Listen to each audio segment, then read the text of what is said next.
ঈসা নবী বলছে, খাদেম রে, আমার কোনো পাওয়ার নাই রে খাদেম, আমার এই পাওয়ারের মালিক হলো আমার আল্লাহ। তুই ওই আল্লাহর কসম কিরে বল, তুই রুটিটা খাইয়াছিস কিনা? খাদেম একটা ডাক দিয়া বলে, ওগো আল্লাহর নবী, হুজুর গো, যে আল্লাহ পাক আমাকে ঈসা নবীর খাদেম বানায় আছে, যার কাঁধে ব্যাগ বহানোর মতন আমাকে সুযোগ করে দিয়েছে, যে আল্লাহ আমাদেরকে পানির ওপর দিয়া হাঁটায় আছে, ওই আল্লাহর কসম কিরা বলি গো নবী, রুটিটাই আমি খাইনি। কিন্তু রুটি খাইয়াছে কে? খাদিমই তো রুটি খাইয়াছে, বুঝতে পারলেন না? আমার কথাগুলো বুঝেন বাবাজি, একটু বোঝার চেষ্টা করেন। তো আমাদের সমাজে যে হালাত চলছে দেখেন মিল হচ্ছে কিনা। সম্মানিত আমার বাবাজি, আমার ভাই জানেরা, ইন দি মিন টাইমে কিছুটা পথ যাওয়ার পরে বলছে, এবার ওই খাদেম বলছে, হুজুর আমার বড় ক্ষুধা লেগে গেছে, আমার খাবারের প্রয়োজন, আমাকে কিছু খাবারের ব্যবস্থা করে দেন। এ বাবারা, পাশের জঙ্গলে একটা হরিণ যাচ্ছিল বাবা, হরিণটাকে ঈসা নবী ডাক দিলেন, হরিণটার মাংস খানি করলেন, মাংসটা ভুনা করে আপনার মাংসটা তৃপ্তি সহকারে খাওয়া দাওয়া করলেন। খাওয়া দাওয়া করার পর এক টুকরা হাড় থেকে আবার হরিণ বানায়া দিয়েছে বাবা। তখন ওই খাদেম ডাক দিয়া বলে, ওগো আল্লাহর নবী, ওগো ঈসা পয়গম্বর, আপনার তো বড় পাওয়ার, আপনার এত বড় পাওয়ার, আপনি ওই হরিণকে ডাক দিলেন, চলে আসলো, আপনার কথা হরিণেও শুনে বলে, খাদেম রে, এটা আমার কোনো পাওয়ার না, এটা হলো আমার আল্লাহর পাওয়ার। ওই আল্লাহর কসম কিরা বল, তুই রুটিটা খাইয়াছিস কিনা? তখন খাদেম ডাক দিয়ে বলছেন, ওগো আল্লাহর নবী, ওগো আল্লাহর পয়গম্বর, যে আল্লাহ আপনার খাদেম আমাকে বানায় আছে, আপনার ব্যাগ বহানোর সুযোগ করে দিয়েছে, যে আল্লাহ আমাদেরকে পানির উপর দিয়ে হাঁটায় আছে, যে আল্লাহ পাক রব্বুল আলামিন আমাদেরকে হরিণের মাংস খাওয়ায় আছে, ওই আল্লাহর কসম কিরা বলি গো নবী, আমি রুটিটা খাইনি। হাড় থেকে যখন এক টুকরা, আপনার হাড় থেকে এক টুকরা হাড় থেকে যখন আবার হরিণ বানিয়ে দিয়েছে, তখন আবার বলছে, আপনার তো বিশাল পাওয়ার, হাড় থেকে আপনি হরিণ বানিয়ে দিলেন। বলে, আমার কোনো পাওয়ার না, আমার আল্লাহর পাওয়ার। বল তুই আল্লাহর কসম কিরা বল, তুই রুটিটা খাইয়াছিস কি না? বলে, আপনার তো এত পাওয়ার, একটা রুটি নিয়ে তো এত বাড়াবাড়ি কেন করেন গো? আপনার এত পাওয়ার, একটা রুটি নিয়ে শুধু মাথা গরম করে ফেলেছেন। তখন বলছে যে, আমি একটা সত্য কথা বলবো, তবে আপনার একটা শর্ত আছে। কি শর্ত? তা আপনি আমাকে আর এই রুটির কথা জিজ্ঞেস করতে পাবেন না। ঈসা নবী বলছেন, ঠিক আছে, যা, তোকে আর রুটির কথা জিজ্ঞেস করবো না, তুই সত্যটা বল। খাদেম তখন ডাক দিয়ে বলছেন, ওগো আল্লাহর পয়গম্বর, ওগো আল্লাহর নবী, আপনাকে একটা কথা বলে দিই, যে আল্লাহ আমাকে, যে আল্লাহ পাক আমাকে আপনার খাদেম বানায় আছে, যে আল্লাহ আমাকে আপনার ব্যাগ বহানোর মতন সুযোগ করে দিয়েছে, যে আল্লাহ আমাদেরকে পানির উপর দিয়ে হাঁটায় আছে, যে আল্লাহ পাক রব্বুল আলামিন আমাদেরকে হরিণের মাংস খাওয়ায় আছে, যে আল্লাহ এক টুকরা হাড় থেকে আবার হরিণ বানায়া দিয়েছে, ওই আল্লাহর কসম কিরা বলি গো নবী, রুটিটা আমি খাইনি। রুটি খাসনি তো? না, ঠিক আছে। ঈসা নবী দেখছে, তো আমি তো ওসিয়ত করেছি, আর তোকে জিজ্ঞাসা করব না। কিছুটা পথ যাওয়ার পরে তিনটা ঢেলাকে স্বর্ণ বানিয়ে দিয়েছে, তিনটা ঢেলাকে স্বর্ণ বানিয়ে দিয়েছে। তখন বলছে, আপনার তো বিশাল পাওয়ার, আপনি মাটির ঢেলাকে স্বর্ণ বানিয়ে দিয়েছেন। বলে, এটা আমার পাওয়ার না, আমার আল্লাহর পাওয়ার। তো তিনটে ঢেলা আপনি কার কার জন্য বানালেন? আমরা তো দুজন মানুষ। বলে, একটা স্বর্ণ হলো আমার, একটা হলো তোর, আর একটা হলো রুটি চোরের। একটা রুটি হলো, একটা স্বর্ণ হলো রুটি চোরের। তখন মাথা চুলকাচ্ছে আর বলছে, হুজুর একটা সত্য কথা বলবো। তো কি বল? ডাক দিয়ে বলছেন, ওগো আল্লাহর নবী, দিলখানা একটু নরম করে আমার কথাগুলো শুনেন। ওগো আল্লাহর পয়গম্বর, রাগ করিয়েন না, যে আল্লাহ আপনার আমাকে খাদেম বানিয়েছে, যে আল্লাহ আপনার ব্যাগ বহানোর সুযোগ করে দিয়েছে, যে আল্লাহ আপনাকে আমাকে পানির উপর দিয়ে হাঁটায় আছে, যে আল্লাহ পাক রব্বুল আলামিন আমাদেরকে হরিণের মাংস খাওয়া আছে, যে আল্লাহ এক টুকরা হাড় থেকে হরিণ বানায়া দিয়েছে, যে আল্লাহ ঢেলা থেকে স্বর্ণ বানিয়ে দিয়েছে, ওই আল্লাহর কসম কিরা বলি গয়া নবী, রুটিটা আমি খেয়েছিলাম। আমাদের সমাজের অবস্থা ঠিক এই রকম। যতক্ষণ পর্যন্ত বাবাজি আমাদের দেহ চলে, মুখ চলে, ততক্ষণ পড়তে হারতে রাজি না। ও কত দিক থেকে বাবাজি ঠেকতে ঠেকতে ঠেকতে এমন জায়গাতে নাবিদেরকে আল্লাহ পাক রব্বুল আলামিন যে হিকমত দিয়েছে, সেই হিকমতের কাছে আমাদের চালাকি কিছুই না, কিচ্ছু না আমাদের চালাকি।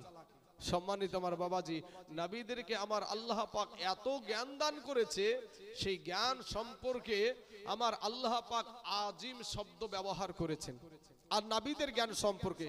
কিন্তু আমাদের জ্ঞানের বিষয়ে আল্লাহ কোরআনে বলেছেন, ওয়ামা উতিতু মিনাল ইলমি ইল্লা কলিলা, মানে আমাদেরকে সামান্যতম জ্ঞান আমার আল্লাহ দান করেছে।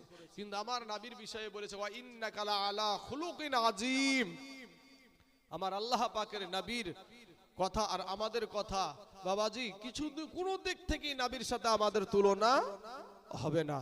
সম্মানিত আমার বাবাজি, তাই নিজের গুনাহকে মানুষের সম্মুখে স্বীকার করেন চাই না করেন, আল্লাহর সম্মুখে স্বীকার করেন আর আল্লাহর কাছে ফরিয়াদ করেন। আজকে রাত্রিটা কেউ অবহেলায় কাটিয়ে দিবেন না, কেউ অলসতায় কাটিয়ে দিবেন না। এই রাতকে আপনারা যদি চান এই রাত্রিতে নিজের গুনাহকে ক্ষমা চাইবো, চোখের পানি ছেড়ে দিয়ে আল্লাহর কাছে কাঁদেন, আল্লাহর কাছে কাঁদেন, জীবনের গুনাহকে আল্লাহ মাফ করে দিবে। কিন্তু বাবা যদি আপনি ভাবেন যে আমার চোখ দিয়ে শুধু ইবাদতই করব, কিন্তু বাবা আমার আল্লাহ পাক বেশি আমল পছন্দ করে না, ভালো আমলটা পছন্দ করে। বেশি আমল না, ভালো আমল।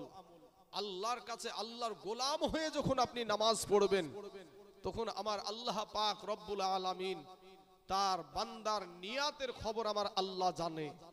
কেউ যেটা জানে না সেটা জানে আমার আল্লাহ, কেউ যেটা দেখে না সেটাও দেখে আমার আল্লাহ। তো সেই আল্লাহর কাছ থেকে, সেই আল্লাহর কাছে আমরা সকলেই হাজির। সম্মানিত আমার বাবাজি, আমার ভাই, আমি আপনাদেরকে বলবো যে আজকের রাত্রিতে আপনি নামাজটা যে পড়বেন, এই নামাজটা কিভাবে পড়বেন। যদি আপনি মনে করেন যে এই রাত্রির নামাজটা আমি ফাতিহা সূরা একবার পড়লেন, 2 রাকাতের নিয়াত করবেন, 2 রাকাতের নিয়াত করবেন। নিয়াত করার পরে দোয়া সানা পড়বেন, সুবহানাকা আল্লাহুম্মা ওয়া বিহামদিকা ওয়া তাবারাকাসমুকা ওয়া তাআলা জাদ্দুকা ওয়া লা ইলাহা গায়রুক। তারপরে আউযু বিল্লাহি মিনাশ শাইতানির রাজিম, বিসমিল্লাহির রহমানির রহিম। এরপরে ফাতিহা সূরা তেলাওয়াত করবেন। যখন ফাতিহা সূরা তেলাওয়াত করার পর ওয়ালা দাল্লিন আমিন বলার পরে বিসমিল্লাহির রহমানির রহিম পড়ে সূরা ইখলাস পড়বেন 10 বার। সূরা ইখলাস পড়বেন 10 বার। আমার আল্লাহ পাক রব্বুল আলামিন এইভাবে যদি আপনি 12 রাকাত নামাজ পড়েন, এইভাবে যদি আপনি 12 রাকাত নামাজ পড়েন, আর নামাজ পড়ার পরে যদি আল্লাহর কাছে আপনি ক্ষমা প্রার্থনা করেন, এই নামাজের কারণে আপনার জিন্দেগির গুনাহকে আমার আল্লাহ মাফ করে দেয়। আপনার আত্মীয় স্বজনের জন্য যখন আপনি দোয়া করবেন, সেই কবরবাসীকে আমার আল্লাহ এই রাত্রে ক্ষমা করে দেয়। জোরে বলেন সুবহানাল্লাহ। এই রাত্রিতে যতক্ষণ আপনি পারবেন, আপনার 12 রাকাতই যে পড়তে হবে এরকম না, 12 রাকাতই যে নামাজ পড়তে হবে এরকম না, কিন্তু সমাজে চালিত হয়ে গেছে 12 রাকাত। আপনার এখন শরীরে কুলাচ্ছে না, আপনি 4 রাকাত পড়েও শেষ করতে পারেন। তারপরে আপনার আরো আমল আছে যেগুলা বসে বসে হয়, শুয়ে শুয়ে হয়। সেই আমলগুলা যেমন বসে বসে আপনি কোরআন তেলাওয়াত করতে পারি, তো আমরা নাকি গো কোরআন তেলাওয়াত করতে পারেন। এই কোরআন তেলাওয়াত সমস্ত নফল ইবাদতের চাইতে উত্তম ইবাদত হলো, উত্তম আমল হলো কোরআন তেলাওয়াত। তাহলে আপনি বসে বসে কোরআন তেলাওয়াত করতে পারেন। এই রাত্রিতে আপনি সালাতুত তাসবিহ নামাজটা পড়তে পারেন, সালাতুত তাসবিহ নামাজ পড়তে পারেন, হাজতের নামাজ পড়তে পারেন। তাহলে আমাদের থাকলো নফল না, শবে বরাতের 2 রাকাত করে নফল নিয়াত করবেন। আমি 2 রাকাত লাইলাতুল বরাতের নফল নামাজ পড়ছি, কাবা শরীফের দিকে মুখ করিয়া আল্লাহু আকবার। এতটুকুই, যদি এটুকু না বলতে পারেন, আপনার অন্তরে যদি নিয়াত করেন সেটা হয়ে যাবে।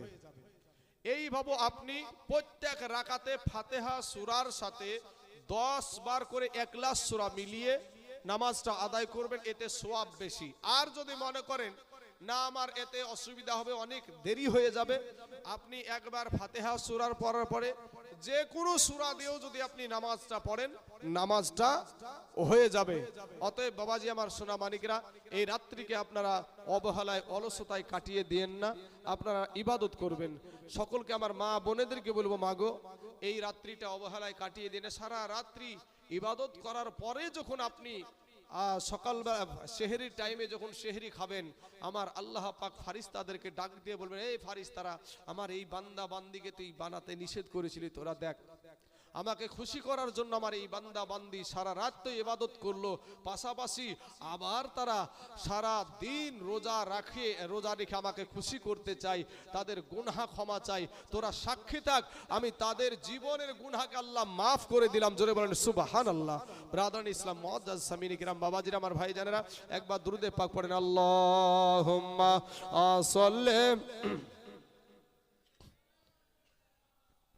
মাওলানা মুহাম্মদ ওয়ালা আলি সাইয়্যিদিনা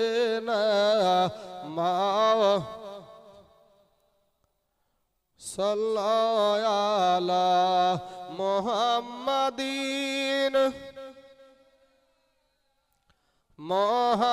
মুহাম্মদ হরদম জবান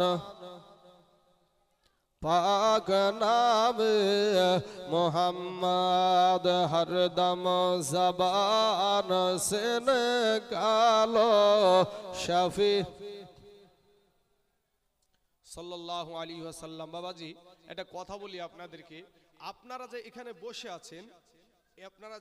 বসে আছেন, এই জায়গায় আমার নবী বলেছেন, আমার কথা না, নবীজি বলেছেন যে যেই জায়গায় কোরআন এবং হাদিসের আলোচনা হয়, সেই জায়গায় আল্লাহর অগণিত রহমতের ফারিস্তা নাজিল হয়। জোরে বলেন সুবহানাল্লাহ।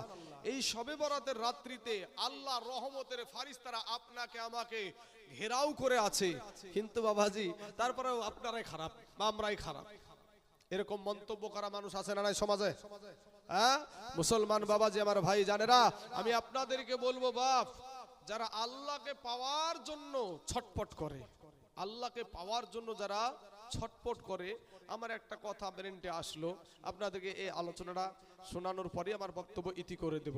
মুসলমান বাবাজি আমার ভাই জানেরা, তো আল্লাহকে পাওয়ার জন্য, নবীকে পাওয়ার জন্য, নিজের গুনাহ থেকে, কবর থেকে বাঁচার জন্য, কবর একদিন যে আপনাকে আমাকে মরতে হবে, এটা আমরা সকলেই জানি যে একদিন মরতে হবে, কিন্তু মরণ থেকে আমরা সবসময় পালাচ্ছি, মরণ থেকে সব সময় আপনি পালাচ্ছেন, পালিয়ে বেড়াচ্ছেন, কিন্তু একদিন যেদিন আপনাকে ধরা একদিন পড়তে হবে। আজ থেকে 9 বছর আগে আপনাদের দেশে যখন প্রথম এসেছিলাম, একটা গজল বলেছিলাম, কি যে একদিন তোমায় মরতে হবে, তুমি ভুলে যেও না, ও মন ভুলে যেও না, হবে মাটির বিছানা গো তোমার আসল ঠিকানা, হবে মাটির বিছানা গো তোমার আসল ঠিকানা।